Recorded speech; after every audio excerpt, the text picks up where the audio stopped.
is big enough to give you everything you want. It is big enough to take away everything you have.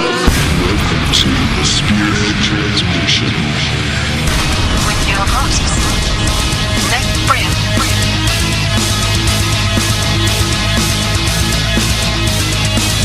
and Michael Ray.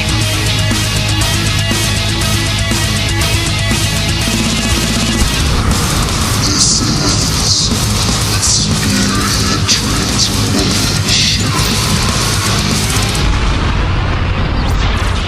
Welcome to the Spearhead Transmission. It's February 3rd, Yep. 2015. I mess up the dates all the time. It's time to break those chains and water that tree. I cannot believe it's February already. I know. I can't believe it that we the huge guest we got on for tonight. A big score for the Spearhead Transmission. Super excited. Let's not ruin it yet. Yeah, we won't. Let's lay out the show, huh? Okay.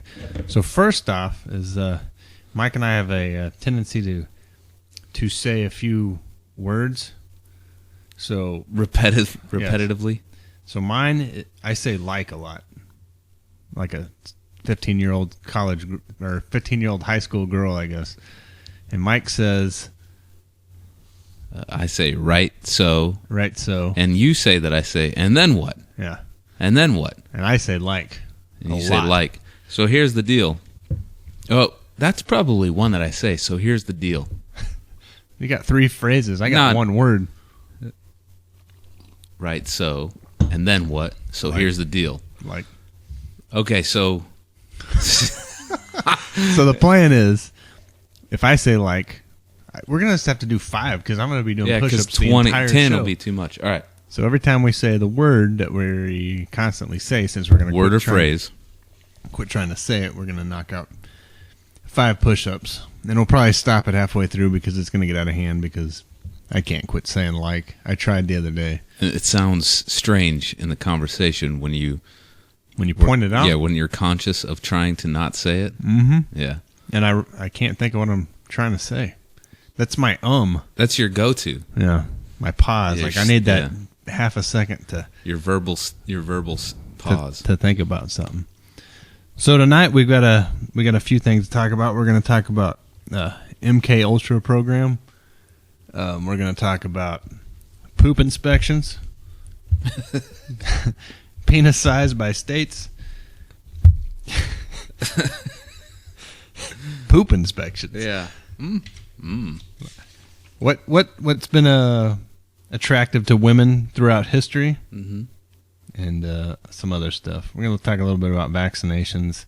We got an email in our inbox about vaccines and autism linked to the OK Shooter forum that we haven't got to read, which we may have could have tied into this, but I just realized we got that email when I signed in. So on that note, I'm a little nervous because of our guest. Yeah. So I don't know if anyone's seen. I'm trying so hard not to say like. Yeah. So I don't know if anyone's seen that movie with the male review dancers. What's Dude, this is a trap question. You're trying to get me to say. You've seen it? Yeah. Magic Mike. There you go. I don't know if you've seen Magic Mike or All of our lady listeners are applauding right now. or what's that, Limousine Lawyer? The counselor or Lincoln Lawyer. Lincoln Lawyer. Or some of his more popular commercials on TV, Lincoln commercials. But we've managed to get Matthew McConaughey to agree to read some Craigslist postings, which is really amazing. I mean, it's not that amazing since we have, our recent shows. We do have our feelers out there right now. Our recent shows, after some marketing review of where we get our downloads, we've been getting a lot of Nicaraguan downloads and some Iranian in Ireland, and McConaughey's huge in Nicaragua. yeah. So it's really not that surprising, but at the same time, it's nice to have. So before I sit here and accidentally say a word and start having to exercise, let's see if we can get him on the line and talk with him. All right. Matthew, are you there? How you boys doing? Not bad. How are you? Well, I guess I'm doing all right. We got Mike and we got Ike here, right? That's right. I'm Nick, but Ike will work. Man, You boys ever had Mike and Ike candy? Yes, we have. I like the red ones. When I was a little boy, my daddy used to chew them up and spit them in my mouth like I was a baby bird.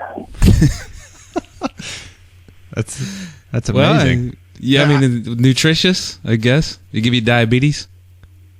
Well, I guess if that's what you want to call it. I can't believe we're talking to you on this. Yeah, it's an honor. On this podcast. I loved you. Well, that movie thank with you. the dragons. I saw you boys on Facebook, and there was a car. I asked for a car. Who's selling a car? Oh, that was me. It's I sold it. It was a Lexus. I was on a Lincoln. Yeah, we know that you're a spokesperson for Lincoln. What's the deal with the Lincoln? I mean, Yeah, what's the deal there? is it purely physical or? It's philosophical, boys. I don't know if you've seen any of my commercials, but it's pretty deep. We get into Nietzsche and Dostoevsky and Lincoln's. and Cyrus. Cyrus the Bull. It is. That's a big, Big bull. bull. Now, I got a question. Now, from what I understand, you boys, your whole show is based around butts and fart jokes. Is that right? Not so much fart jokes, but butts. Yes. Big. Round. I heard plump. you boys. I heard you boys is like a bunch of shock jock. You just do fart noises the whole time.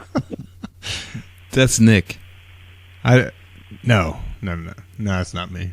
But I mean, I don't want to offend you or anything. So if that's Well, I mean, if Let's that's say what you you're here boys- for. let me tell you boys a little story. When I was a little boy, my daddy had a sound effects machine, and he used to do fart noises all the time. I mean, all the time, 24/7. That's what I grew up with. that's it. That's a pretty good. I mean, 24/7 fart noises. At 24, I had real 24/7 fart noises at Yeah, my it wasn't house no machine. from the old man. Yeah, that's what my mama said. So did you grow up in Texas? You went to did you go to college in Texas? Some might say that. I call it the University of Phoenix, but it was in Texas. Well, I gotta say, Can I clear something up on your show with you boys? Yes. There's been a lot of talk in the media about how sleepy I talk. So I feel like I'm about to have to pass into a dream state at any moment. Yeah. And there's a reason. There's a reason for that. What's that? Let me tell you a little story. When I was a little boy, my daddy, he used to mix up a cocktail for his kids. He called it the sleep time cocktail. It was Ambien, NyQuil, and horse tranquilizers. Ever since then, that's what I've been taking. I think I saw a show on TV. That's why you're so cool, man. Yeah, laid back, Mr. Cool. That's why I'm always about to pass into a dream state. So that's where I do my best philosophizing, boys. Good Lord. So I read. I think I read or saw or heard somewhere that Matthew that you don't take many showers. He doesn't shower, and why do you? And Good is that Lord. why you don't ever have a shirt on? Do you smell that? Is that a fart. McConaughey? Let me explain something to you, boys. It's real simple. Mm-hmm. I heard y'all was talking about penis sizes by the state. Is that right? Right. That's Right. coming up. That's actually a trick question. The correct answer is the largest is any state I'm in. Well, that is impressive. And so I know when we spoke to your PR person or your public affairs guy, Mm-hmm. we talked about how you're gonna come on here and read a Craigslist ad for us. I guess I misunderstood. I was told it was going to be a grocery list, so I've got my grocery list here. So No, even better. you want to do Craigslist? Let's do Craigslist instead of Okay. my grocery list. Might be a little boring. What? I'm actually kind of interested to know what Matthew McConaughey buys at the grocery store. I bet it's Mike and Ike's. I get a lot of Mike and Ike's, and I get quite a few Ambiens and horse tranquilizers. And you might be surprised, but I shop at Save-A-Lot. Well, that's a smart man. Aren't they? right there. Don't they have Piggly Wiggly down in Texas? You ever go to Piggly Wiggly? Yeah. I've been to a Piggly Wiggly. Let me tell you a little story. Okay. All right, let's skip the story, boys. Okay. So you want to do the Craigslist, the classified cruising, or you want to read your grocery list, or what would you like to do? I want you. Boys, this is y'all's show. You need to take charge here. Can you reenact the final scene from what's the dragon movie called? Rain of Fire. Rain of Fire, where you jump off the tower. That's your best role right there. You talking about Dungeons and Dragons?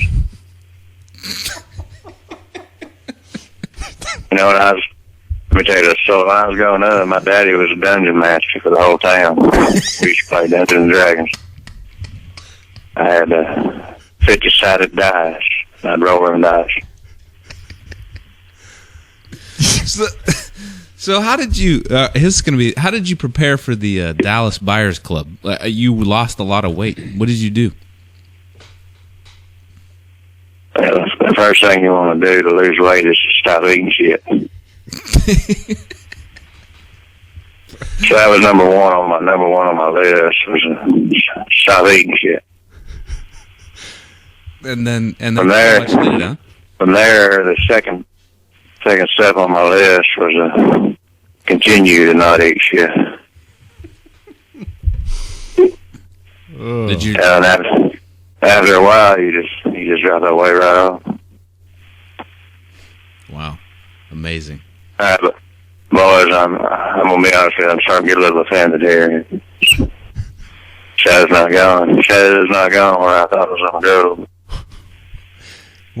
What were you expecting? I mean, I'm really. I don't know.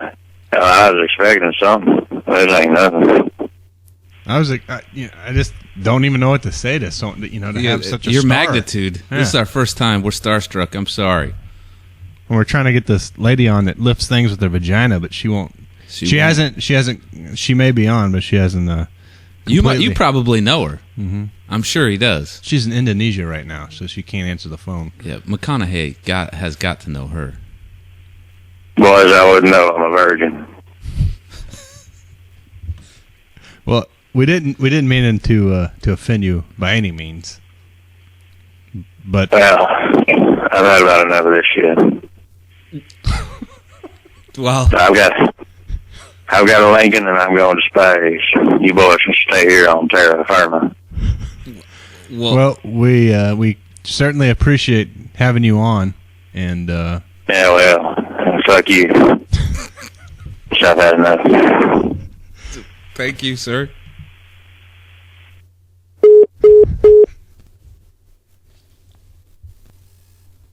all right, man. I still, I mean, even though that went south there at the end, I'm amazed that we had such a big time name on the Spearhead Transmission podcast. And he told us to just F off. So, Yeah. I mean, you can't get better than that, right? No. That's mud. I'd ride around with a Lincoln all day with that guy. Maybe. High school girls stay the same age, Yeah. right? Well, Can't beat Matthew McConaughey, if you listen to our podcast when we send you the link, thanks for being on, and we appreciate it. So we got Jay Dyer tonight. He's going to talk about MKUltra and from Jay's analysis. So we're gonna start the music, and we'll talk to him on the other side. All right.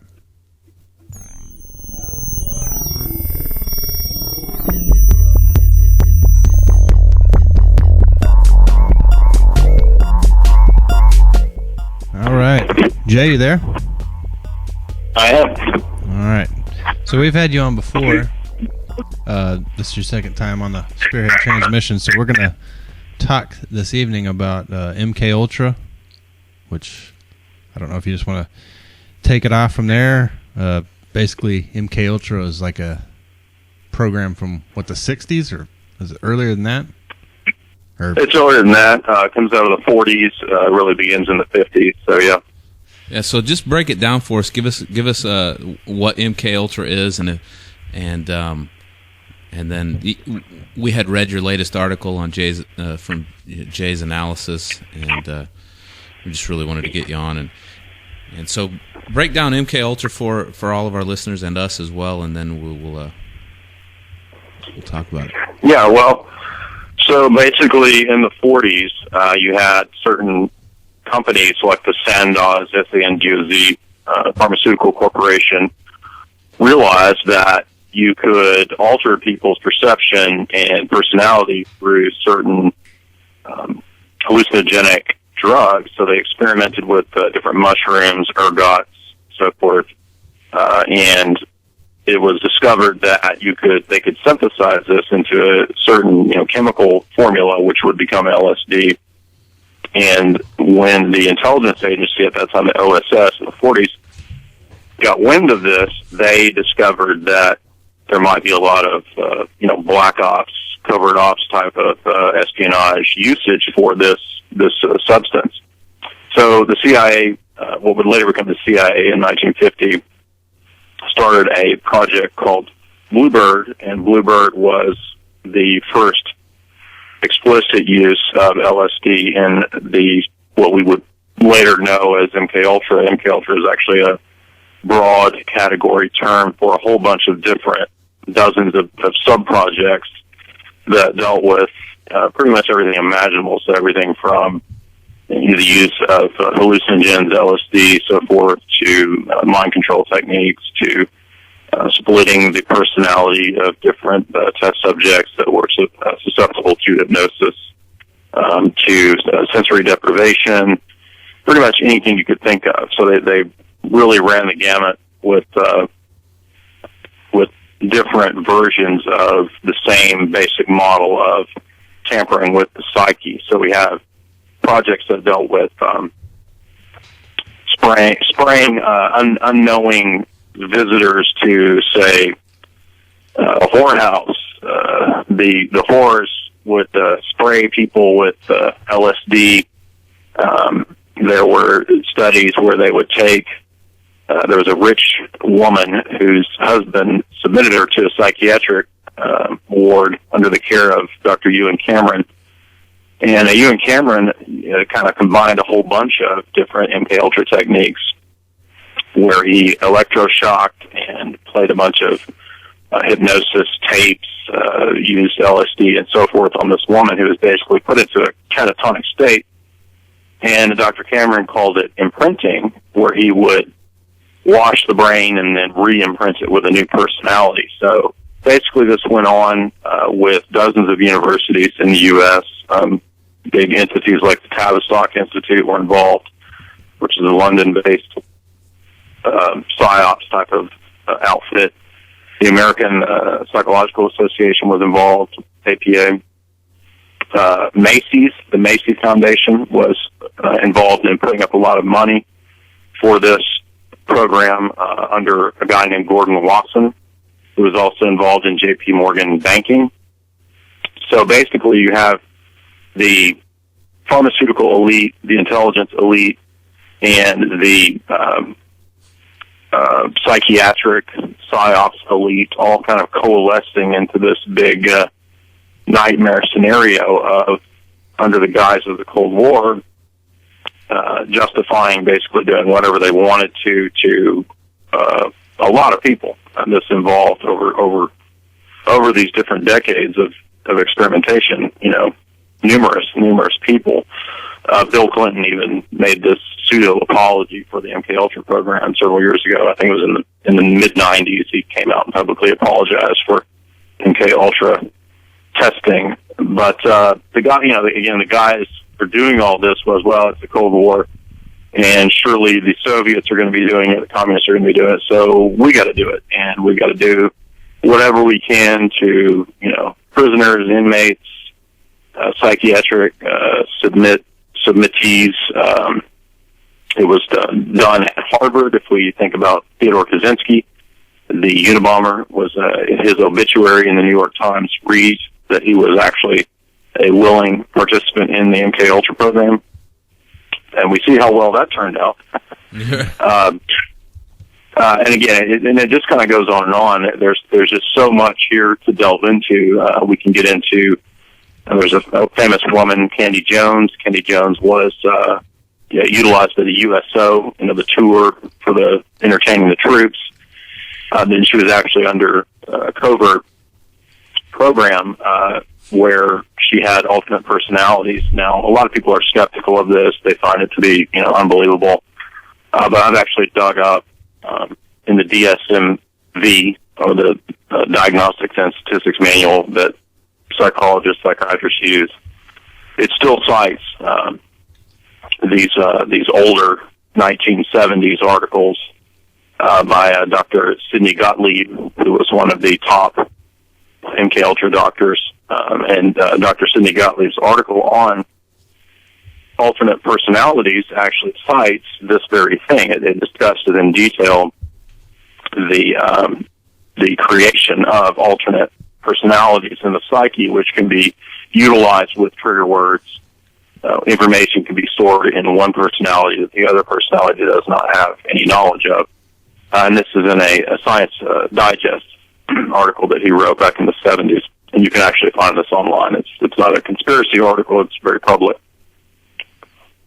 So, basically what you see in the movies like Manchurian Candidate, right, which came out in the 60s based on it came out in 1963, and it's based on the 1960 Richard Condon novel, Manchurian Candidate.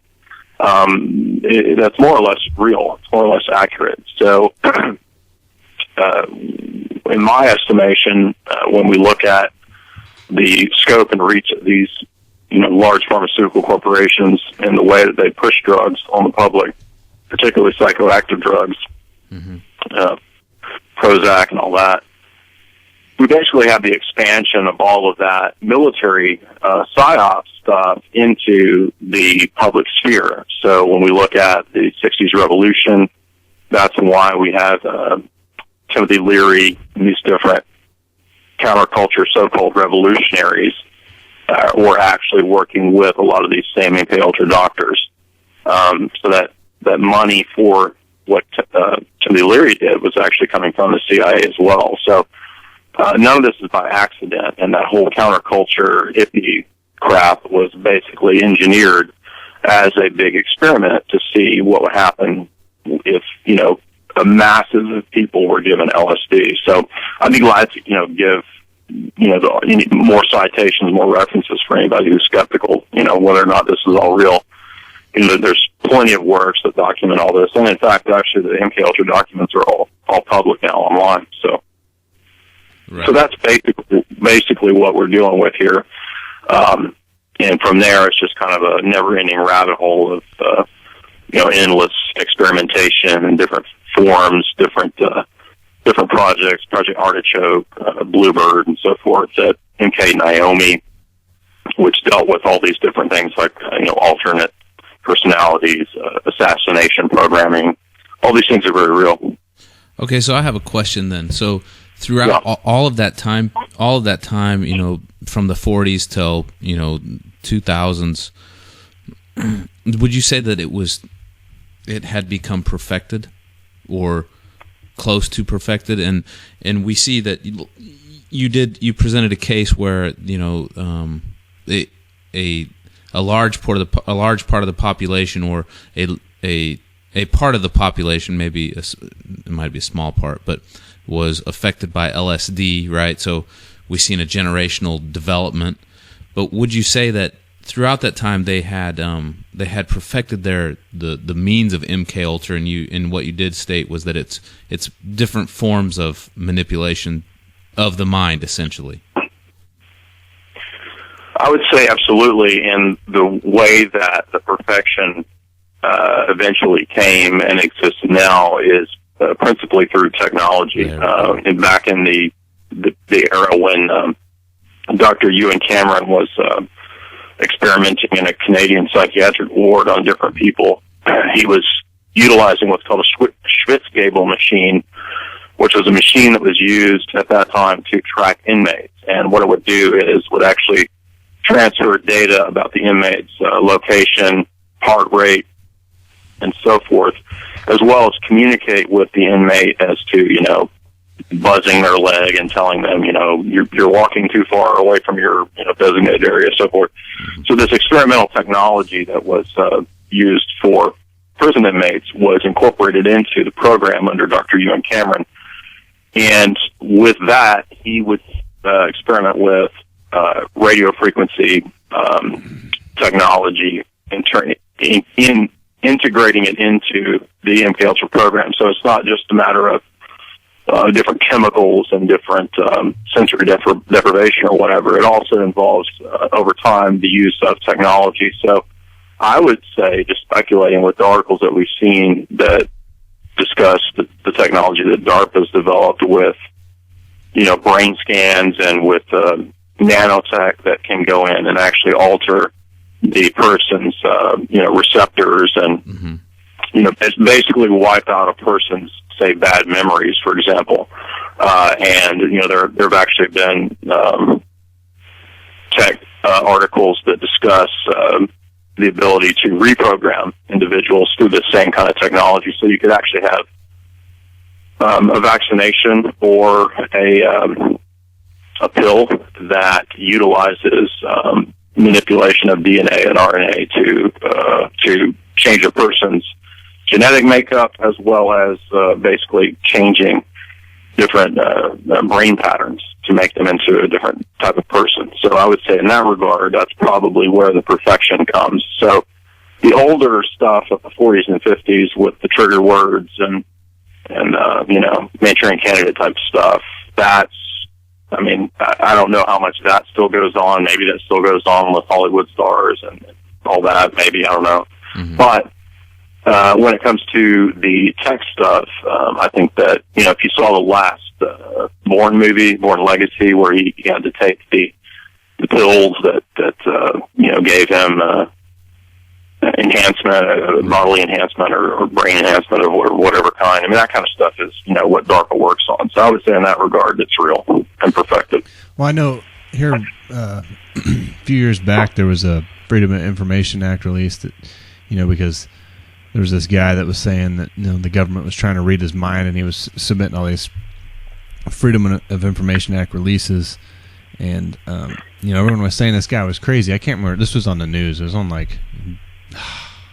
there's my like. So I got 5 push-ups. Okay, I'm gonna keep. It was on the news on the weird news portion of the website, and anyway, this guy gets this Freedom of Information Act released.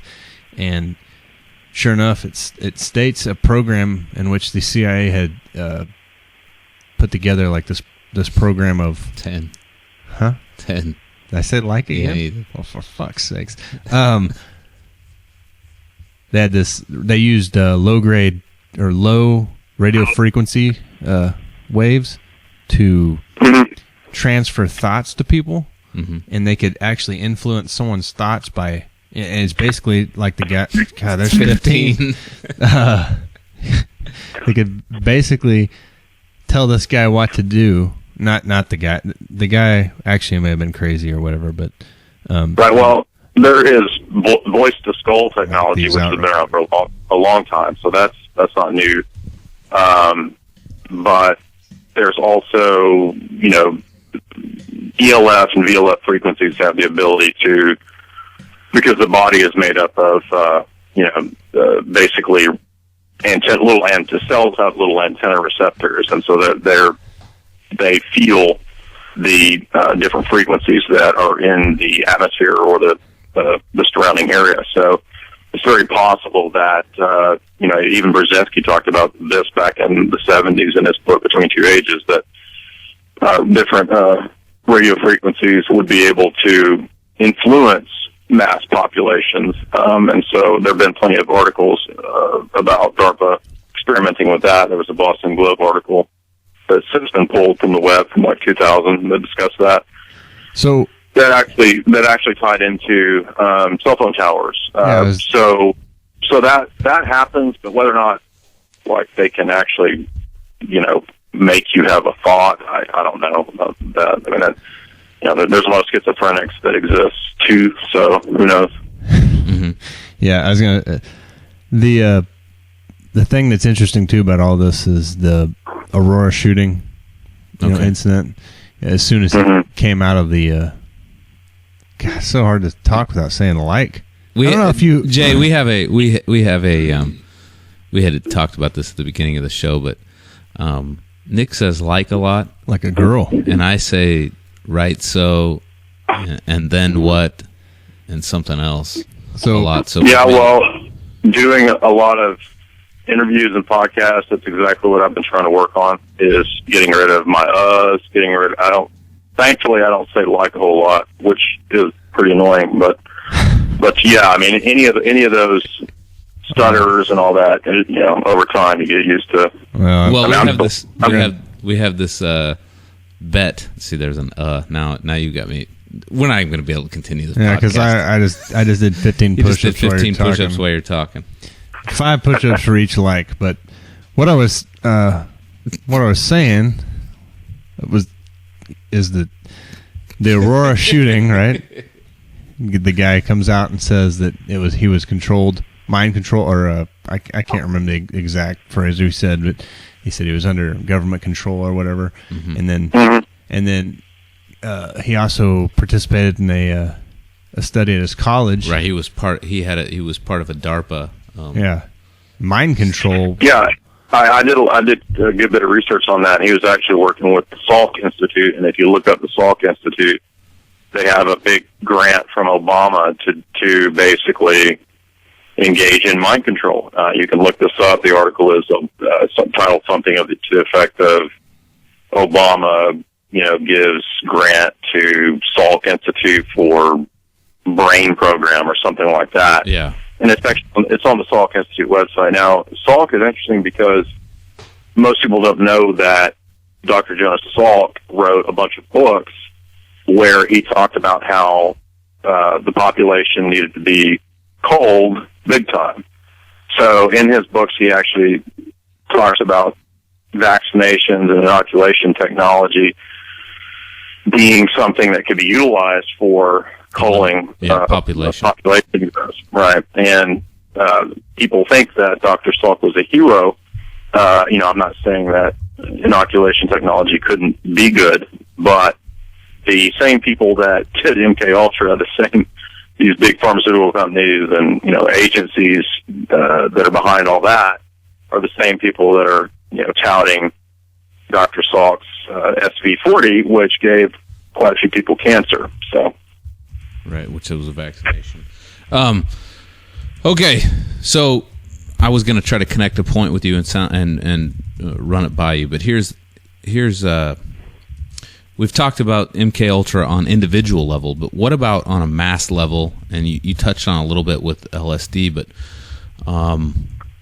for instance, what we see in these, and I know you did an article this recently or yesterday or the day before, but about like these big mass ceremonies as far as Super Bowl halftime shows and stuff like that. Is that a form of programming at all, or is that just what is that? What's going on with that? Well, let me add real quick that I looked it up. The article is called Salk Applauds Obama's Ambitious Brain Initiative to Research Human Mind. And when you read this, it's pretty creepy because it's not the glowing, happy, humanistic thing that you think it would be. Now, I'm sure you guys know that, but right. Well, I mean, people need to know who Jonas Salk is too, though. They need to, if they don't know who that is, then you need to follow up and figure out who he is, and then. Absolutely. I mean, this is one of the great pioneers of getting the government to promote the idea of vaccinations for everyone. So that he's pretty much the key figure in that. But there I go with my the Super Bowl and the mass rituals. Of course, everybody kind of snickers at this when you talk about it. Mm-hmm.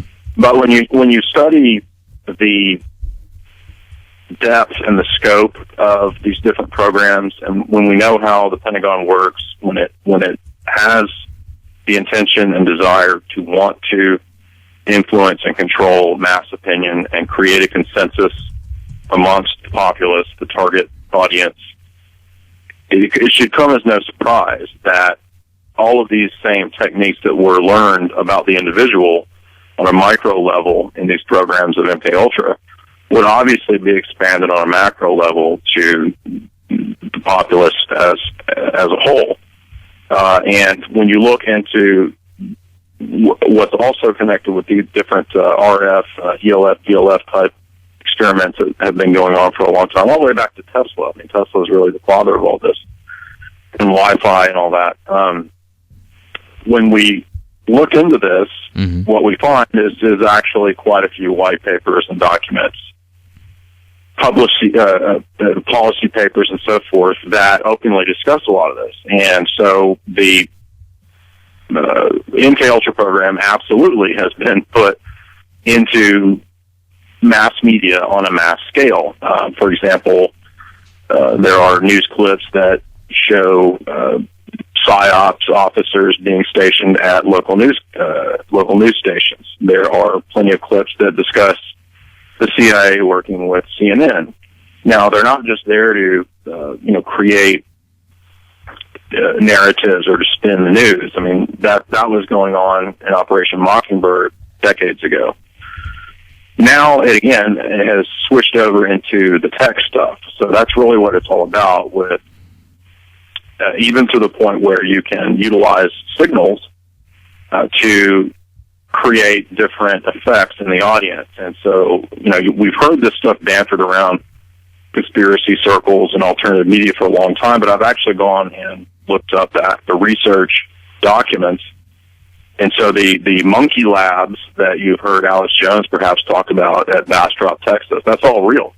And you can actually dig up the papers where they test the flicker rates on the monkeys. All you got to do is, Google monkey experiments at Bastrop, Texas, and you'll find that has been going on for decades. And they've actually perfected the flicker rates to where you can send a signal that piggybacks on the signal that's broadcast to affect either the males or the females in specific ways. So you can cause, say, in a commercial, not just an emotional effect on a woman, but you can actually target receptors in the brain in a certain way to, in a sense, program. So the big LCD TVs, or I don't guess LCD, that's like old school now, but the HD TVs are using this very technology, and it's all 100% real. It's not a conspiracy theory. It's 100% fact. And so I would say that the number one way that MKUltra is utilized on the public is in that way. When it comes to the rituals at the Super Bowl, that's kind of, that's more of an old, ancient, all the way back to Greece version of mind control, where the state, even back in ancient Greece, utilized actors and actresses and musicians to prop up the narrative of the state. Plato in the Republic calls it the noble lie. Right. And it's essentially the state-sanctioned religion. Our state-sanctioned religion more or less seems to be some version of Crowleyanism, some version of basically hedonism. Okay. So I do think that when we look at Hollywood and the connection of Hollywood to Pentagon PSYOPs propaganda, which has a long history, intelligence agencies, so forth, and when we look at the connect with different secret societies and all the Hollywood weirdos that have quite a fascination with all this esoteric stuff, it should come as no surprise that that's the means by which the different agencies and bureaucracies and essentially the power structure in the West utilizes these big mass rituals as a form of basically psychological manipulation. So it's not so much whether or not you're actually invoking, some goddess like Shiva. It's essentially about the effect that you cause in the mind of the audience. Okay, so whether or not Katy Perry actually believes or thinks invoking Columbia or some goddess, the archetypal imagery that's presented when she goes through these different transformations in the Super Bowl ritual, and then she's finally sort of deified and lifted up into the heavens and becomes this kind of goddess or whatever, that's affecting the audience to pragmatically operate as if she were a goddess, right? So that's the point here, is that as long as you've achieved the effect in the mind of the audience, it doesn't really matter whether or not you're actually invoking demons. You know what I mean? I mean, some people are eccentric and think that they are invoking demons, and you can have that debate or whatever, but the real meat of the matter is in whether or not you can pragmatically trick the audience into thinking and operating as if Katy Perry were a goddess. Does that make sense? Right. So basically what you're saying is that for instance, in this case of which is fresh on everybody's minds, is the Super Bowl and the halftime show, is that essentially it was a representation of Crowleyism, which for listeners that don't know who what Crowleyism is it's Aleister Crowley, and essentially a do as thou wilt, or whatever, do as thou wilt type of mentality, and this ritual was in order to imprint on the populace that mentality, representing the state. Yeah, I mean, whether or not Katy Perry knows all the intricacies of, different esoteric secret societies and orders, I don't know, and it doesn't really matter. I mean, because it's about the effect that's intended in the audience. And, okay. I mean, Crowley himself even talks this way, where he says, basically, it doesn't really matter whether there are or are not these gods if you achieve that effect. And it's what works. Okay, so now I have seen articles that Katy Perry does come from a weird sort of fundamentalist background, and then she had this flip where she became this kind of bad girl, pop girl, which all the Disney stars, a lot of the Disney stars, for example, go through. Mm-hmm. And a lot of these people do come from families that have a military intelligence background. Dave McGowan has several books that detail this. Peter Levenda has a trilogy called Sinister Forces that details a lot of this in about 1,000 pages. I really recommend that. Say his name again. Say his name again. Peter Levenda, and the trilogy is called Sinister Forces. It details all of this and the connections with Hollywood and so forth. Talking really about in depth. MKUltra betas and how all the Disney stars. Yeah, but I mean, not in a very documented way, not in so much of a vigilant citizen style way. But that's definitely a book you'd want to get. John Marks's book, The Search for the Manchurian Candidate, is very good for this. Jay Stevens' book, Storming Heaven, is good for this. And pretty much any book that you read on the history of intelligence work that comes from somewhat of a critical perspective will discuss this in some fashion or degree. So, again, all this stuff is very real, but when we get into the specifics of whether this person or that person, how far they know this stuff, who knows? But, we do have a lot of Hollywood types that are very open about their occult affiliations. James Franco is very into Crowley. When we look at, say, let's go back to Katy Perry. What I was going to say is, even though I don't know her personal specific opinions on things, she did go to Harvard and was inducted into the Lampoon's Secret Society, which, yes, that's a satirical magazine, but when we think about the East Coast establishment, Harvard, Yale, those different secret societies like Skull and Bones, Yale, Scroll and Key for women at Yale, Wolf's Head at Yale. These secret societies do have a very intimate connection to the global power structure. You know, the Skull and Bones at Yale is a branch of the Bavarian version of the so-called Illuminati, whatever you want to call it. They do branch off of that. It's Lodge 322. So all this stuff is very real. You know, whether that means Katy Perry, you know, knows all these mysteries, I don't know. But I mean, she jokes about it publicly. She said in Rolling Stone, you know, ooh, I want to join the Illuminati. Yeah, Mike and I were going to. Yeah, We were going to try to infiltrate through the Masonic temple here, but it would have been a lot of work. yeah, More work than we were ready to do. Yeah, I mean, you'd be looking at several years to get up to the, you know, higher degrees, and then you have to be invited to the 33rd degree, so you can't just go into it. I think And they closed, you know, the invitation. I think they closed the They big. closed ours. Yeah, there's like a huge building here in Tulsa. There's nobody here worth the 33rd degree. They had a huge eagle on the side of the building, and then now it says for rent. So I don't know what happened with the Illuminati around here. Well, local Freemasonry isn't really the Illuminati. I mean, that's kind of a guys club type of thing that isn't going to get into real, in my estimation, my research, it's not going to get into the real meat until, you know, you're up there at the, you know, presidential level where you're invited to Washington, D.C. So there's no goat banging or anything of that. No goat banging or cocaine parties. Well, I suppose you could have those things. I don't know. I mean, you know, anything's possible. People do different things in different places, so I don't know. But I don't think that what I'm getting at is the real, you know, global influential power types are going to be, you know, at the Washington D.C. Lodge. And that's what gets me though. Is like, how do you get invited to that?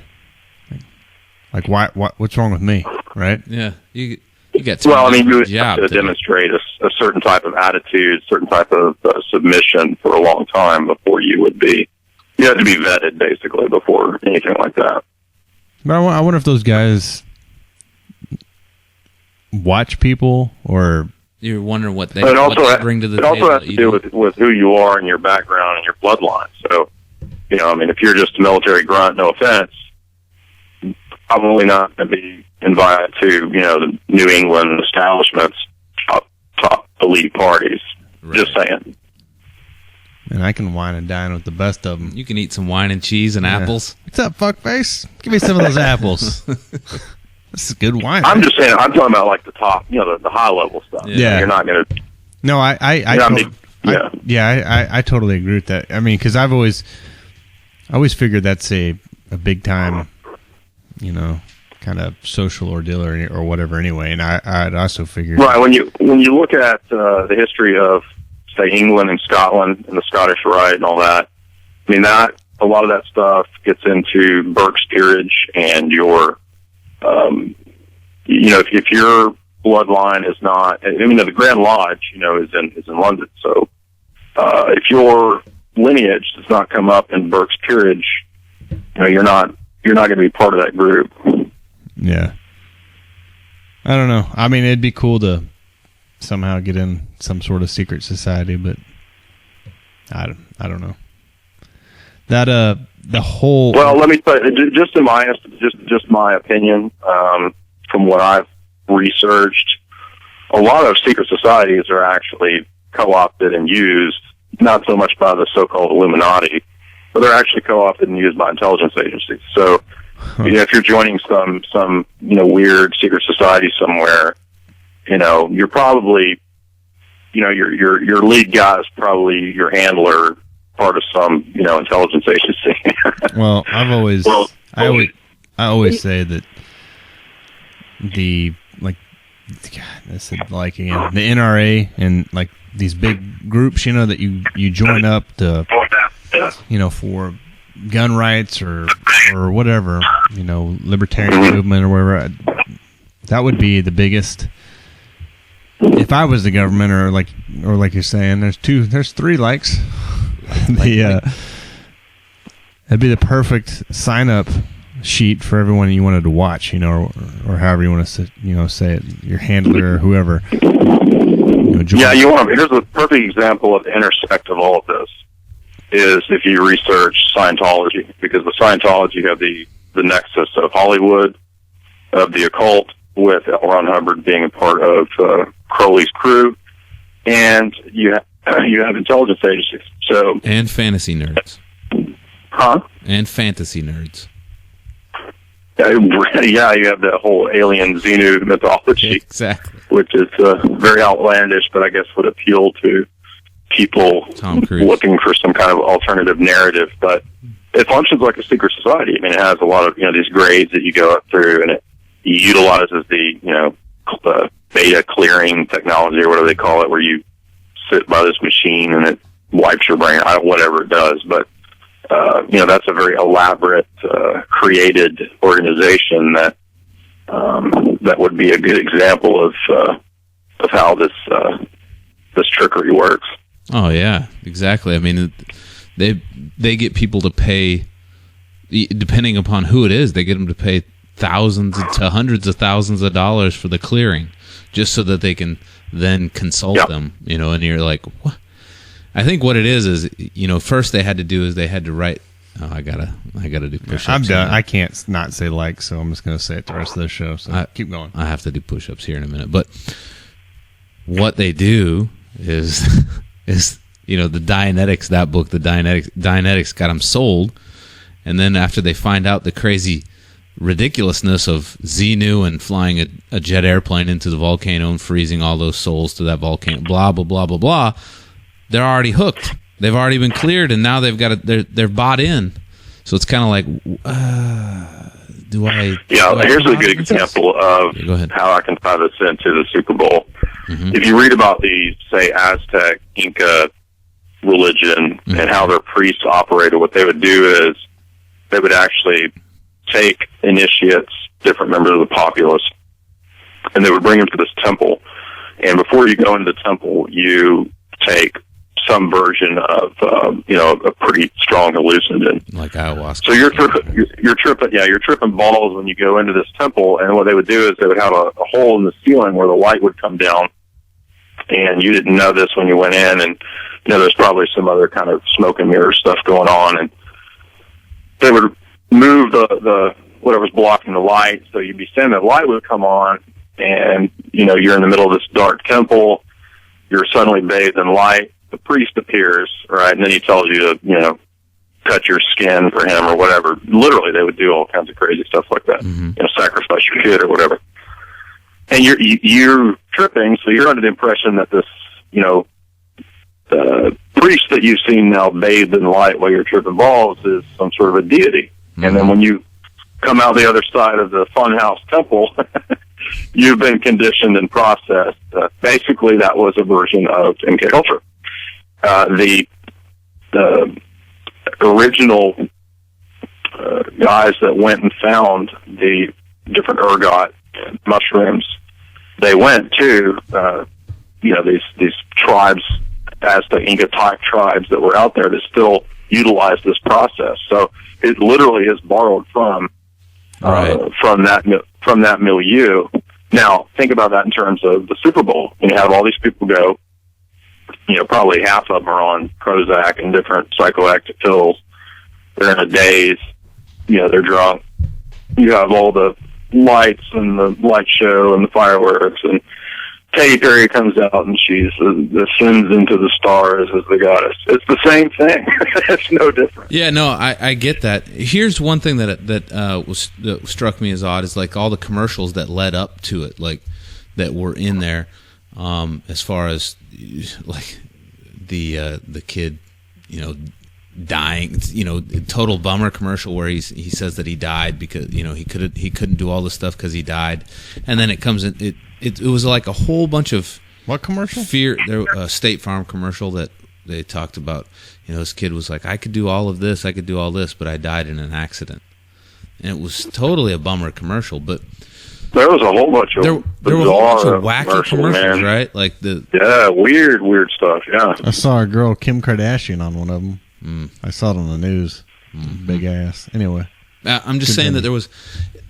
It seemed like the theme was a lot of fear and safety, like you got it, like you got. It was right. So And then you had that Toyota commercial where the dad is supposed to give his daughter up to go fight in frontline combat, Right. which was ridiculous. But Right. you're Exactly. absolutely right. I mean, there was commercials. It was a lot of it was feminism, raising the goddess, and then it cuts to commercials about how you can't say that a girl runs like a girl. That was the dumbest ad I've ever seen. Mm-hmm. That was so stupid. How are you supposed to say a girl runs? You can't run. You say don't throw like You're supposed a girl. to be gender neutral in your description. You run like a You run like a monkey. yeah. You run like a person, like a being. You run like a being. I've seen the throw like a girl pound sign or whatever on Dove because they're not to be. It was like all maxi pads or I don't know what it was. Some feminine hygiene product was telling all the Super Bowl people that you can't believe in gender anymore. There was a lot of baby goats too. I noticed. A lot of what? That might have been in the puppy bowl. I don't know. I got this thing going on right now, and I was telling Nick about it that I've seen a lot of goats. I've seen a lot of goats since the beginning of the year, which is strange to me. I don't know why, but I know that sounds odd, but I'm watching. I watched the puppy bowl, and the baby goats were cheerleaders. I've seen tons of goats come through my Facebook feed. So tasty. They are tasty. Goats are tasty, but I don't know what the deal is. That's just my thing, man. I don't like. Baphomet. I notice weird stuff, so maybe it is Baphomet. Maybe he's just like saying, "Look, check it out, dude." I'm easing my way back in like a gentleman. Yeah, as baby goat. Yeah. I don't know. Did you not notice any baby goats or any goats? Not that I can recall, Well, that's good. but I may have. I didn't watch every commercial and every little bit of propaganda. I had to take breaks. So I didn't even watch the Super Bowl. I was watching old shows or old movies on Netflix. So. Well, this has been since the beginning of the year. This was my virgin Super Bowl. I've never actually watched an entire Super Bowl all the way through because I was a basketball guy, so I never liked football. I don't want to get off on bashing sports or whatever, but it is, to me, it is pathetic that you can talk to a person on the street that can tell you that can tell you the score and the stats of a football player and everything about someone, and then you ask them common historical questions about this country or geography questions, and they can't even answer them. Or literature question or any type of question, right? It's kind of, it's really sad. Except me, I'm a master of trivia. It's sad. Here's another thing, too. If the media was real and authentic, think about the way that they're able to replay all these different plays from different angles and go into analyzing, whether he stepped out of bounds and, get all these. Where is the media doing that with, say, the Boston bombing? Oh, yeah. You know what I mean? In other words, all of this technology is put towards, and media, imagery is put towards goofy stuff that doesn't matter. And if media and journalism were real, all of that would be put towards, analyzing what happened in 9/11, analyzing what happened in Boston bombing. Yeah, but if you ask questions about any of those and question the story that's been put out by the media, then you're considered demonized, crazy, anti-American, or that's the real thing. They question your.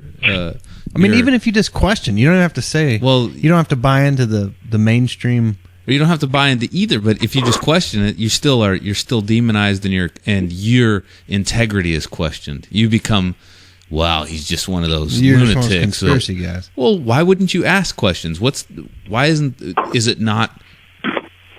it forbidden to ask these questions? Well, man, they're already at the point of saying that you can't call boys and girls girls. I mean, they've trucked all the way into a total brave new world. I mean, it's way beyond whether or not you can ask questions. I mean, they're already saying 2 + 2 is 5. I mean, it's crazy land. It is. It truly is crazy land. I agree with that.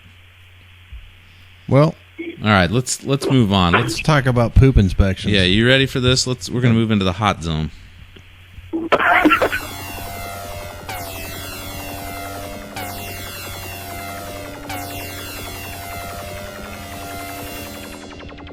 All right, hot zone. Daddy's tired for some reason. You I'm need sleepy. to wake up. You need some push-ups. I know, man. I'm tired. I had two shots of vodka and some orange juice for this, and it's not doing it. But anyway, all right, hot zone. We got Jay Dyer on for tonight's hot zone. Gustine, Texas. Some Jay's analysis. Yeah. Officials at an elementary school kept finding poop on the gym floor. Common problem. A little shit here and there. You don't have any room to talk. What? I pooped on the floor before, I've heard. Yeah, I shit my pants once as an adult. Big deal. Right, back. All right. So these elementary school, someone keeps shitting on the floor in the gym. So parents are mad because the method of investigation, pissed some people off, right? So officials at Gustine Elementary rounded up 24 students and divided them up by gender. Then the kids were ordered to pull down their pants far enough so educators could see if there was any telltale sign of fecal stains. Okay, this girl, Eliza Medina, 11, was embarrassed by the poop inspections. She said, "I felt uncomfortable and didn't want to do it. I felt like they violated my privacy." Her mom, went further and said she understands how frustrating shit on the floor can be, but it isn't any excuse to partially strip search students. I was furious. If you can't do your job or don't know what you're doing, you need to be fired. You shouldn't be there. I don't know exactly what that means. But the little girl said that the poop inspections went further, like to where your butt is. So basically, these teachers lined everyone up and had everyone pull their pants down to the butthole. Okay, so here's the thing though. You're 11 years old. Uh-huh. No one's looking at my kid's asshole at school at 11 years old. No one. And number two, are you serious? If I was a teacher there and like, all right, boys, we're gonna, I would seriously be like, what? Are you fucking serious? I'm not looking Here's the thing for is, shit. Where were the teachers when these kids were pooping on the floor? That's what the janitor's for, to clean up the shit. How did they not see it? Jay, what do you think?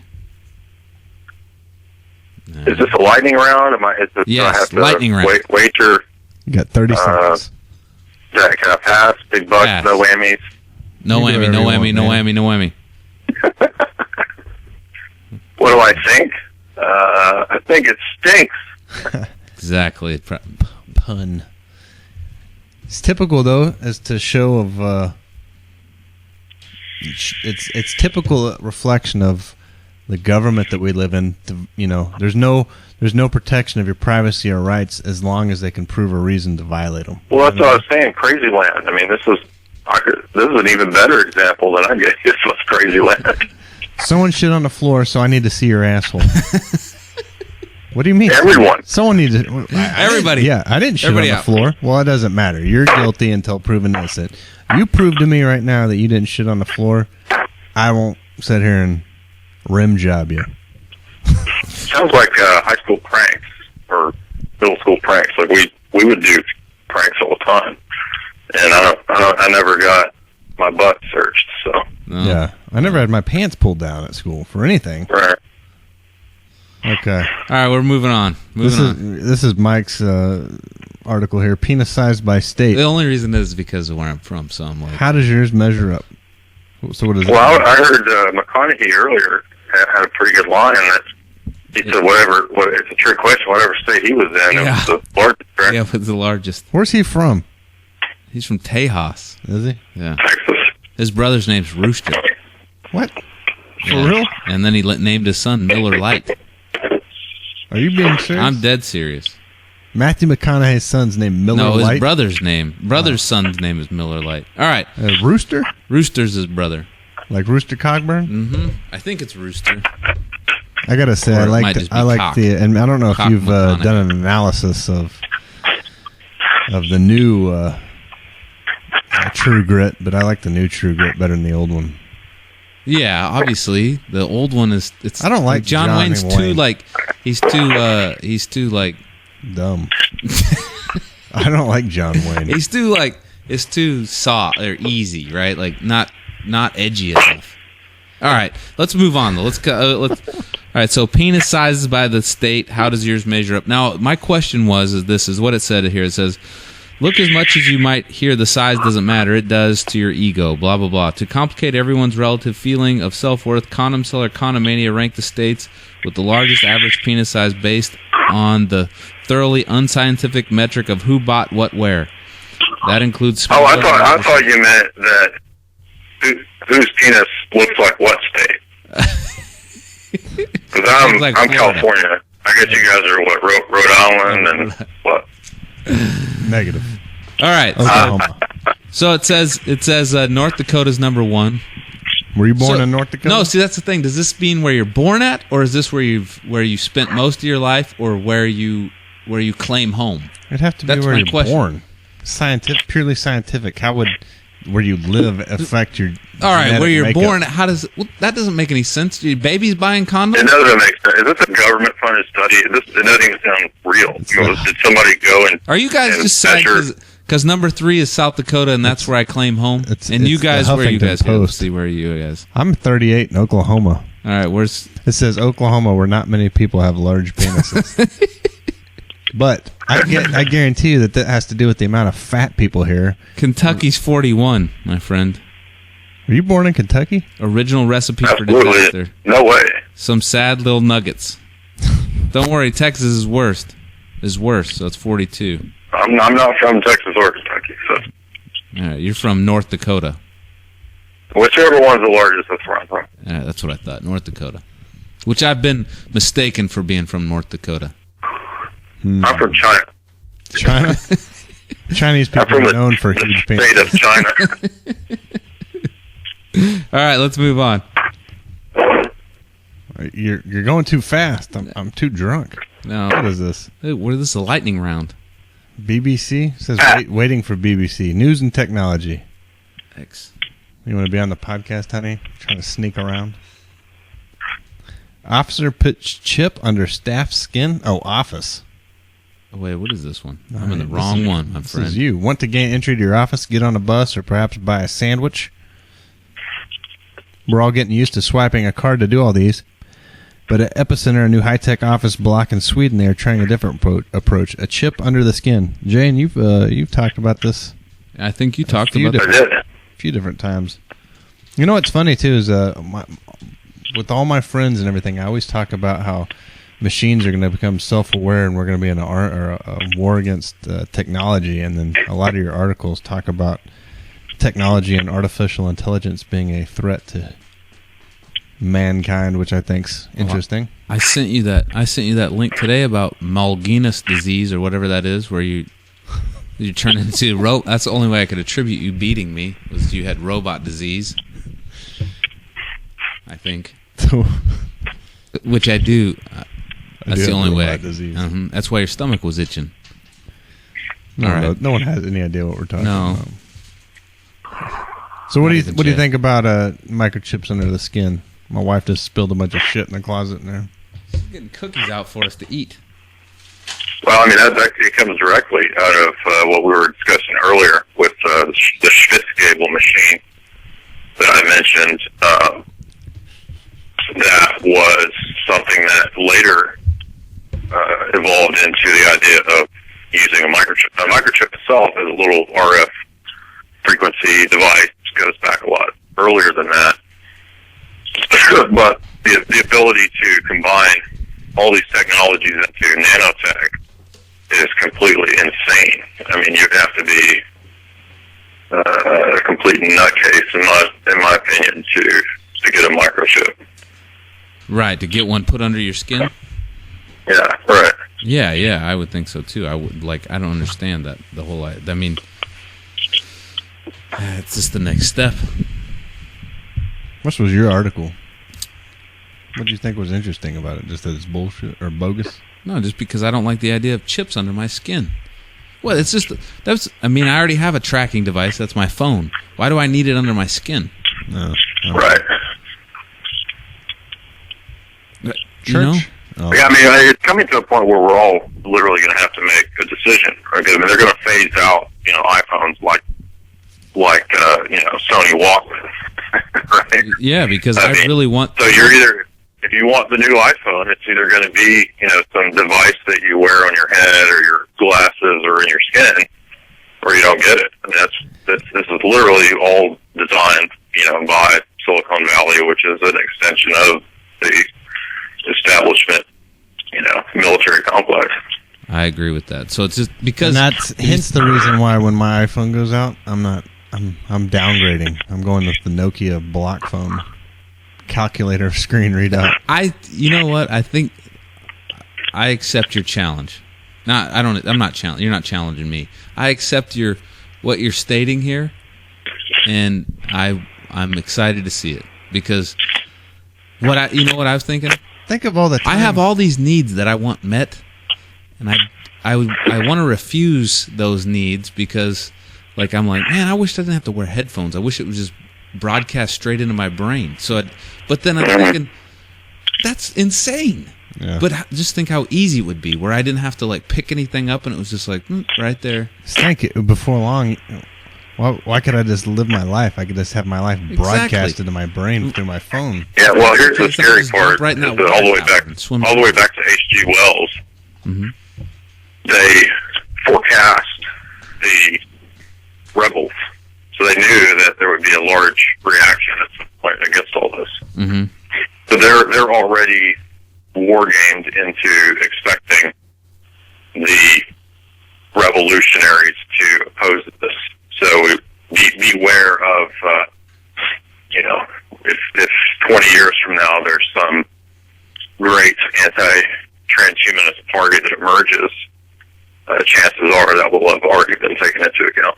Right. Obviously, they're going to forecast that because you think about it. All it's going to be is you already see the stuff now where you can Apple Pay, you can pay with your phone, right? So that's going to be the norm soon, where it's easier to just pay with your phone. Just slide your phone across it. Oh, it's paid. Well, then next step is just slide your hand across it. It's paid. Oh, you don't have any of this? Well, you can't. How are you going to purchase anything? What's wrong with you? I worked at AT&T for a year, a couple of years ago, and when we had to take courses on this as it was rolling out. But their program's called ISIS. No, Are you serious? Yeah, literally. What's everything called ISIS? I'm dead serious. Look it up. Look up AT&T ISIS. All right, I'm looking it up.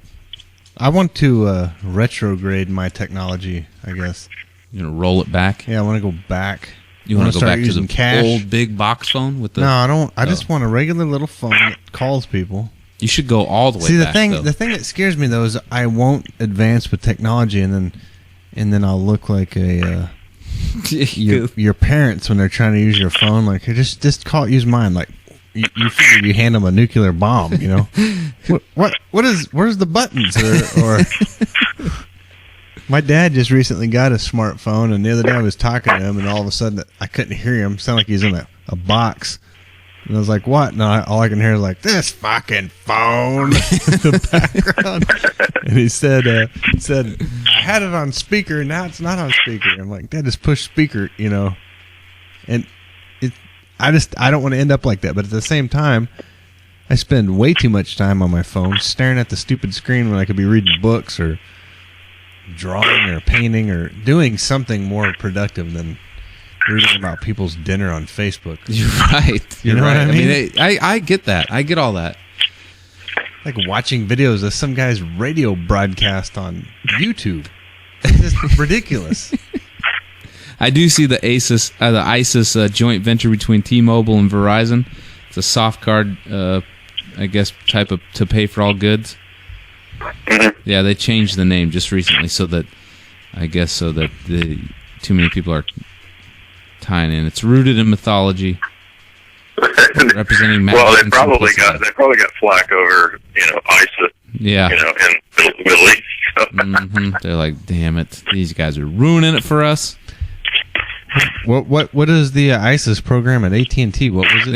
It's for simplicity and Just pay with your phone. and Satan worship. So simplicity and Satan worship all at once. You just pay with your phone. Was my wife just busting my balls? Yeah, for about eating that entire bag. Did you eat the whole thing? And you only left 2 for me? She had 3 Oreos out of that, and there's 2 left, so I ate the rest of them. That's a whole bag of cookies. No one made Oreos to eat like a couple at a time.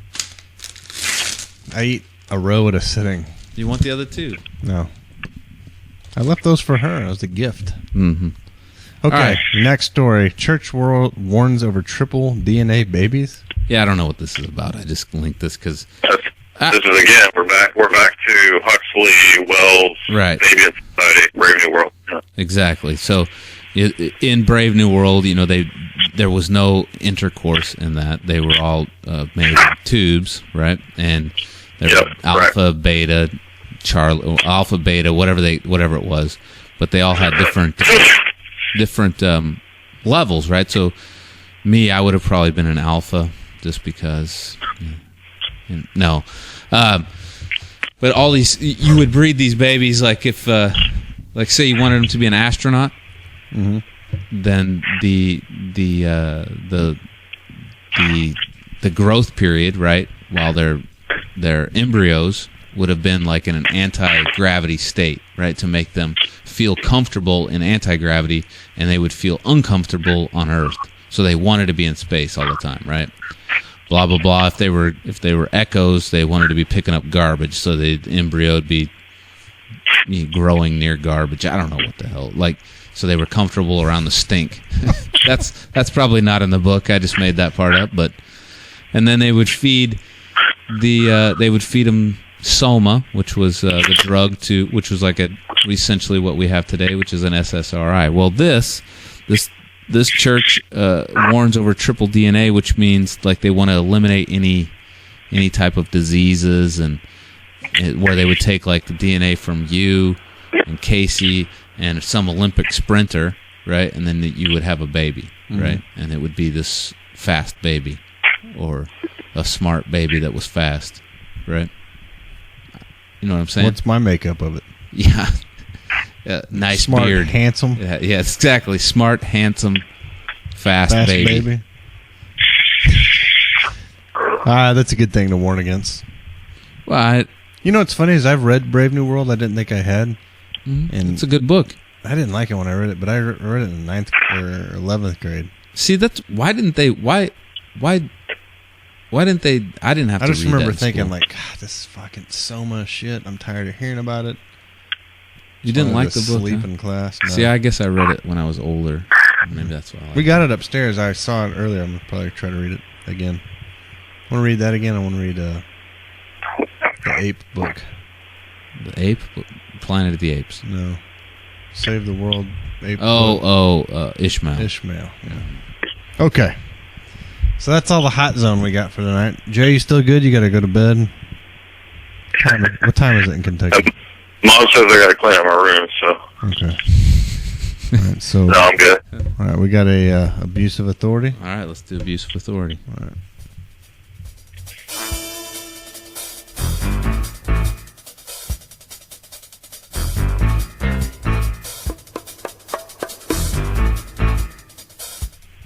All right, abuse of authority. A San Francisco deputy public defender was handcuffed and arrested at the Hall of Justice after she objected to city police officers questioning her client. Questioning her client outside a courtroom. An incident that her office called outrageous and police officials defended as appropriate. So basically, if I read this last week, the police come into the courthouse. This public defender has a couple of clients that are there in the building, and they come in and they want to take pictures of these two guys and start asking them questions about some investigation that the police are putting on. And she is stop right there real quick. Have you noticed that a lot of the videos and a lot of the a lot of these articles are about the police taking pictures of you, even if you've not had a mugshot. They'll just take a picture of you, Yeah. Have you noticed that? It just happened here in Tulsa. Right, and I just saw another video of it the other day. So, all right, go ahead. Part of gaining evidence for the investigation. You know, so if you're Database, speeding, right? that's what the girl here in Tulsa was speeding. She got her picture taken. I mean, what what evidence is that gaining? Okay, so the guys were in the courthouse. This plainclothes sergeant comes up and starts talking to them about a burglary case in which they were considered person of interest. And the public defender saw that her client's rights were being violated, and was telling, and correct me if I'm wrong because I read this last week, but told them that they didn't have to say anything and to be quiet, and they couldn't take their pictures, basically trying to protect them from any sort of abuse of authority by the cops. And the cops acted like police officers, Internet Explorer, the thugs that they were, right? Stopped working, and said, you know, I'm going to arrest you for resisting arrest to the public defender, which is funny in itself, right? Right. So if you're sitting there and you're not being arrested, and then you're told, I'm going to arrest you for resisting arrest, how? Like, what was the initial charge? Yeah, what were you initially resisting? There's no arrest being had, so it doesn't make sense to me. So does the word arrest, is that kind of a broad stroke, though? Like, you could be like, well, I'm arresting you. Well, arrest meaning, like, if you take it as a literal term, stop, right? Like, stop. I'm stopping you. Stopping you from what? I'm stopping you from stopping me taking those pictures. I don't know. All right, go ahead. So this was all caught on film, and the police officer was saying he just wants to take some pictures and he'll be free to glow. Free to glow. Be free to glow. Let it glow.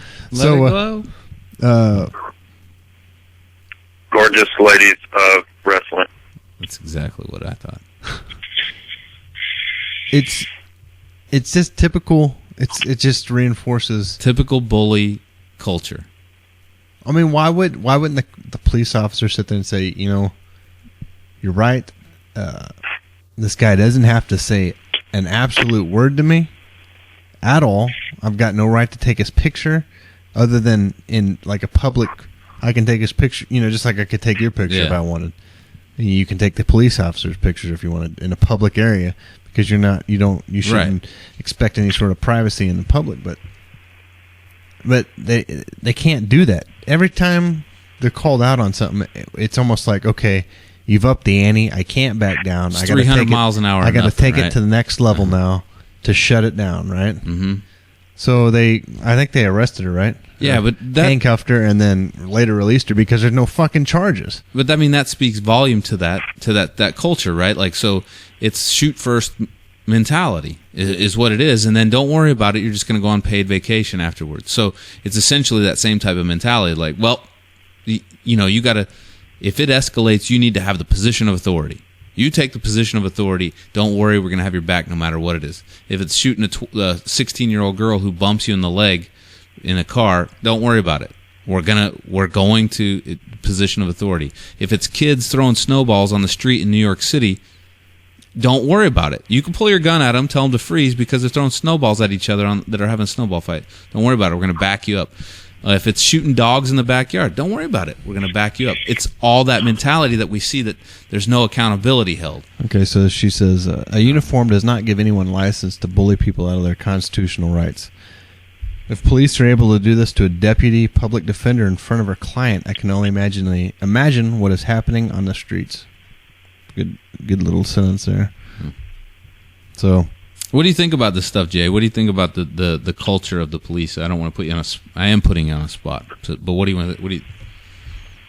Well, I mean, it really is true that this is designed to eventually be a division amongst the populace between the police force and the crowd to ultimately create a division. I mean, we saw that George Soros put $33 million into funding the big Ferguson psychological warfare operation. So you have these leftist groups, these NGOs that stoke the fires of this division between the police and the populace. And so the thugs meeting the thug cops is just a recipe for disaster and social dissolution, and that's the plan. That makes sense. So would you agree that the culture of the police is set, and so it's intentional? In other words, it's intentional for it to be as militarized and as Absolutely. Okay. All right. So abuse of authority, they're wrapped, right? Are we good? It's wrapped. It's wrapped. What's next? You're the dead air. Hold on. I might add as well, there is that RAND Corporation document about global stabilization police force. So the RAND Corporation put out this big policy report some years back aiming at a global militarized police force. I hate to sound like a crazy person, but I see that. I see how, that politicians could come out and say, well, this is needed. Everything's needed in the name of safety, basically. Mm-hmm. Yeah, well, I mean, it's not crazy, but look it up. It's a real thing. Global Stabilization Police Force, the RAND Corporation. And the RAND Corporation is the brains behind our whole consumerist society. And Obamacare and the Middle East wars, there's no conspiracy involved, and that's just a fact. Yeah, I know. I don't know exactly what you're talking about, and I understand. You're saying it's fact, though. But I mean, everyone will just dismisses what you say when you start bringing up police state and the militarization of the police and how it's getting out of hand. And you're just crazy or whatever. And well, I mean, all you gotta do is, they're victims of mind control. Well, I was gonna say, don't have the ability to use Google. It takes about 5 minutes. They also don't even know what the RAND Corporation is. I mean, there's Alex Abea's book, Soldiers of Reason, is a whole 200-300-page book that documents the whole history of the RAND Corporation. So, they came up with the whole threat of the Cold War, the Doomsday Machine, Herman Kahn. These are real game theory, war game theory people. Mm-hmm. This is not. And so the RAND Corporation also put out the Global Stabilization Police Force. yeah, So now that doesn't mean that that's totally in effect yet. But I mean, what you're seeing is these little piecemeal examples of where they want to go. yeah. Well, I feel, and I was reading a story the other day about some cops are out of control, and in the comments it said, I'm so tired of hearing about this. Every week I hear something else about some cop shooting a kid or dog or someone that didn't have a gun on them or whatever. Mm-hmm. And it's true. And I don't, it's like the whole thing. Well, is it technology or is it because it's happening more, or is it always? Yeah, the goal is to polarize. So the media is reporting all this stuff, but of course they're conveniently leaving out other important shootings and killings that aren't part of the PG narrative. But the goal is to polarize. So to get people, I see it in my feed. I see these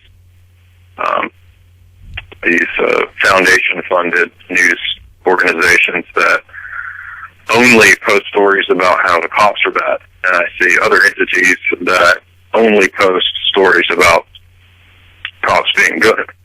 Now, obviously, the reality isn't that way. There's going to be good and bad cops and good and bad, people. But what they really want to do is get this polarization going. Yeah.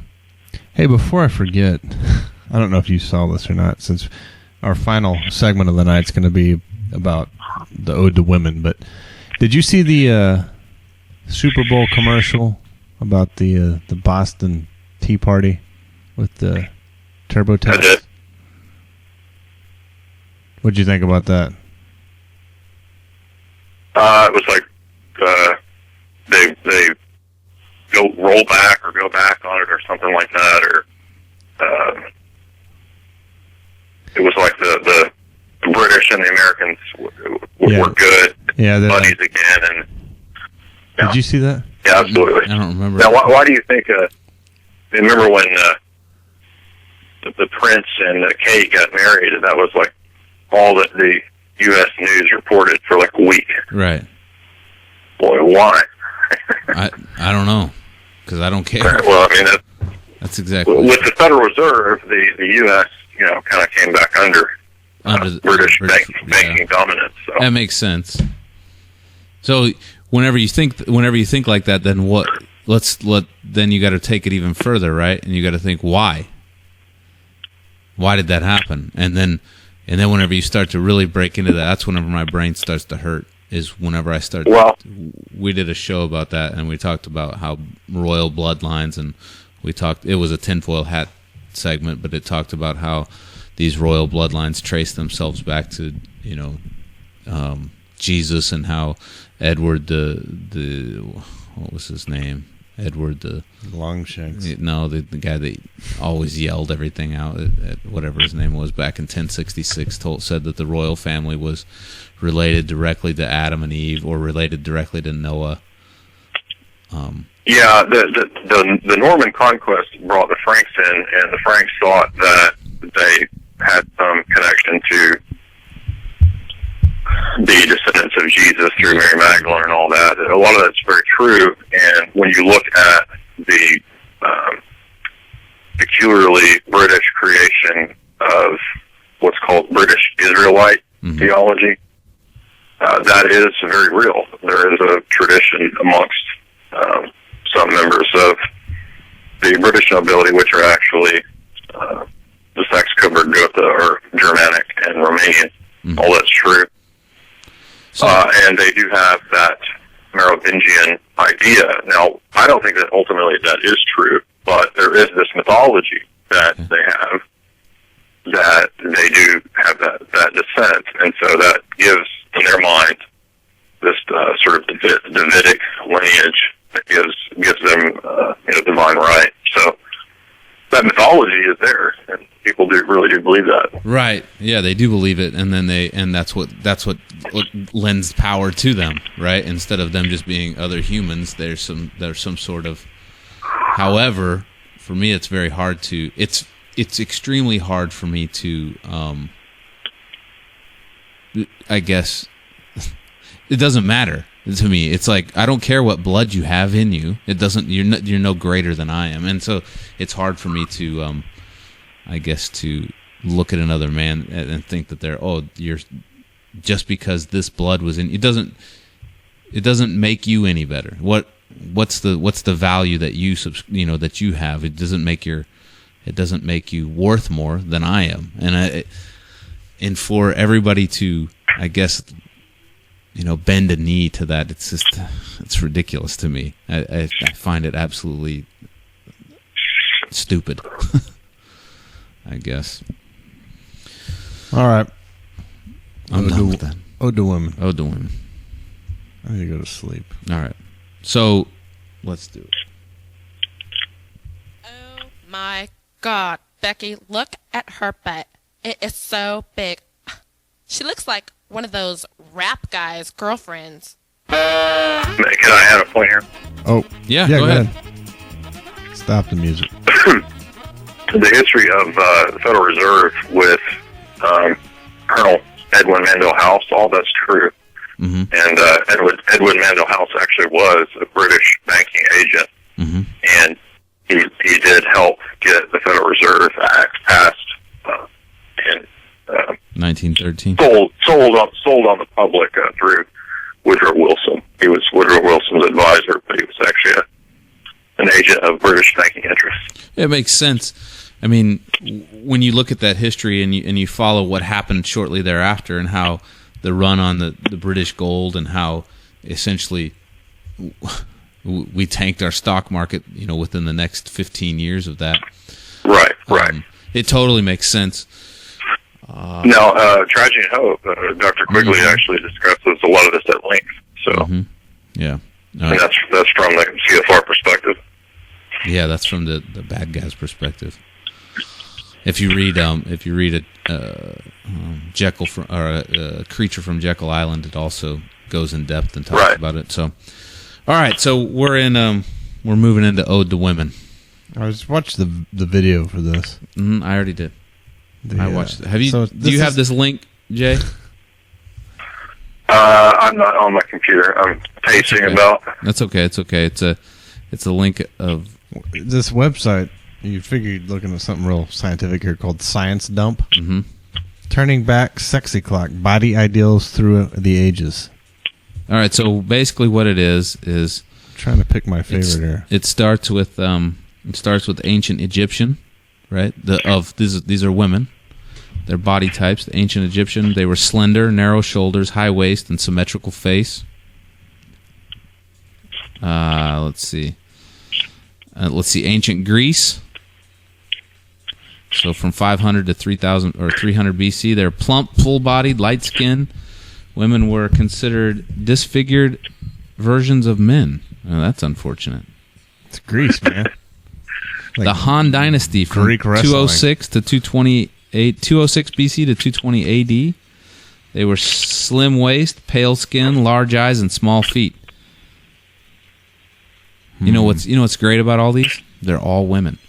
Italian Renaissance from 1400 to 1700 AD. They're the big girls, full figure, with ample bosom, rounded stomach, full hips, and fair skin. Beautiful.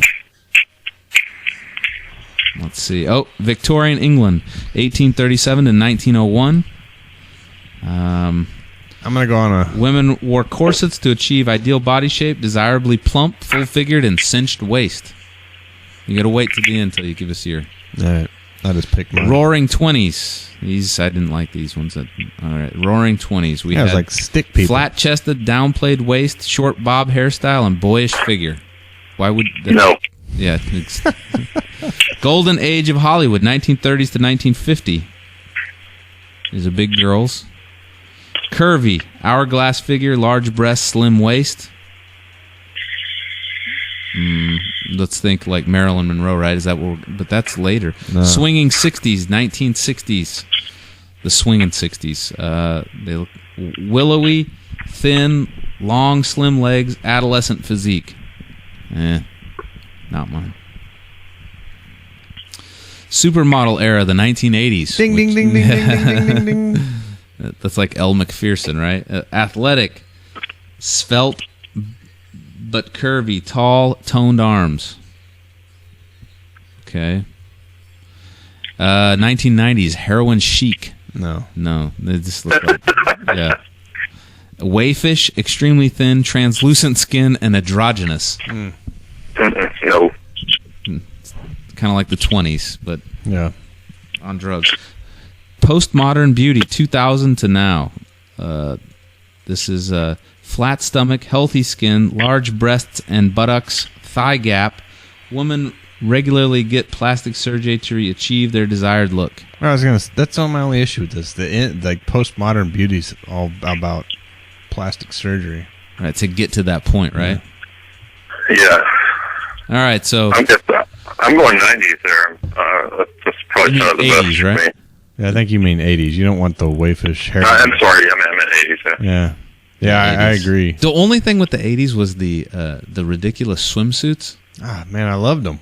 Wait a minute, the ones I where like them. I'm you guys pro like 80s those ones? swimsuit. The like one piece. the one piece, but the thigh, the side of the thighs all went up basically to the side of their boob. Yeah, man. I like that. I love I like all that. that. It made their butts look really long and not Yeah, plump. they looked long, but you knew it was the swimsuit. Something I guess about so, the I 80s. guess so. I even asked my wife last night. I was like, "You can get a one piece this summer." An Like 80s swimsuit. Yeah, put on one of the 80s ones. The Coors Light swimsuit. Oh man, yeah. I knew that's what everybody was like. Mm-hmm. Seriously. There's a dog. What was the dog for the Spuds Spuds McKenzie. different beer? Spuds Right. McKenzie. And then there was like Alex from Stroh's, remember? Strohs. Strohs. Oh, We drink Strohs every year. we drink some Strohs every Alex and Stroh's didn't make it through the 80s, I don't think. I like the 80s, and I don't know if that's because I was a kid then, so it had a big effect on me or whatever. Exactly. It's because First I time drink I saw- beer and drive on the dirt roads, probably. First time I saw a naked woman in Playboy was in the 80s, so I don't know if that's like that was imprinted in my head. Dude, how old were you? I remember hiding under my brother's train set with a Playboy I found in our house, looking at it. I was in the first grade. Looking at Playboy? Man, You didn't even know what you were looking at, did you? I did though. At the same time, I don't understand. It was like one of those. I liked it, but I had a bunk bed when I lived in Anadarko. So when I was in Anadarko, I was in the first grade. So what is that? 6? You're like 7 years old. Yeah, I used to cut out all the Sears catalog bra pictures and pin them up in my my bunk bed. My mom found them and laughed at me. Didn't like? Oh yeah. I got in trouble, I mean, but at the same time, she She's was not gonna laughing. like scar you and be like, "All right, we're gonna ruin you forever." It's just Jay, what about you? What any odd? Were you reading Penthouse forums in 3rd grade or something? No, I think I was 10 the first time I saw a nudie magazine. It was my uncle's nudie magazine. Uh-huh. So I guess I'm a late bloomer there compared to you. I can't explain why. When I tell people that I'm not lying. You know, it seems like one of those things where you're like, you're full of shit. No, It's no, like, no. I can still remember the cover of the magazine. And it was black. No, I don't know what year or month it was. It had red letters, and my brother's train set. It was the Christmas one. He had it. He had it, took it off the floor, and had it leaned against the wall.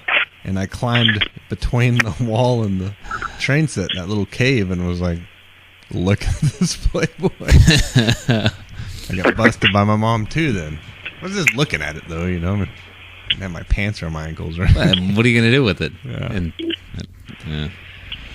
Well, all right. Well, Jay, we appreciate you having on again.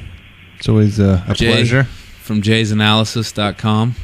And really like reading your articles that you post out on Facebook and your website. Well, thanks, dudes. Yeah, I appreciate Jay, it. It's always a blast. So since the last time you're on, I think you've blown up pretty big, right? You're getting a lot of hits on your website, and I attribute that to the Spearhead Transmission. It's all from the Spearhead, the #1 podcast in the world.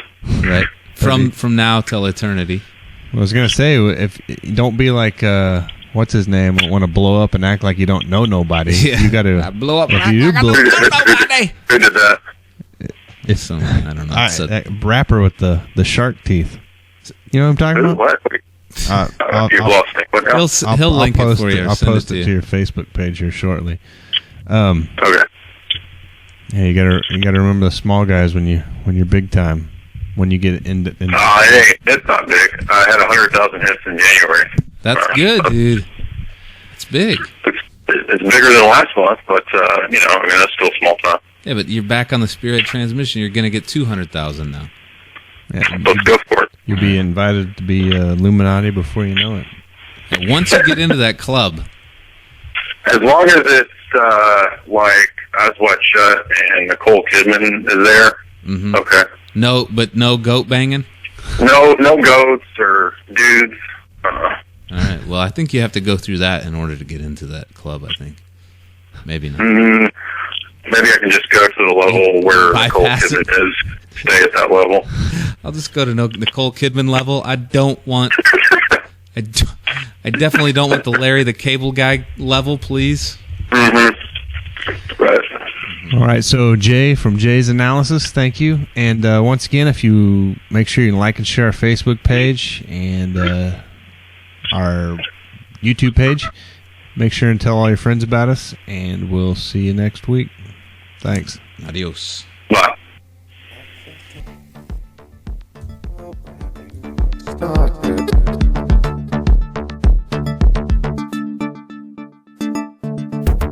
Thank you for listening to the Spearhead Transmission. We know you enjoyed your experience. Please come again and partake in our ridiculousness. There is so much more to explore. Remember, your mind is yours. You are not part of a collective. You will start to think independently if you seek the truth. Stop buying the lies. Water that tree of liberty, and you will break those chains of mental slavery. You are beautiful and heroic. Until next time, good Goodbye. We love you.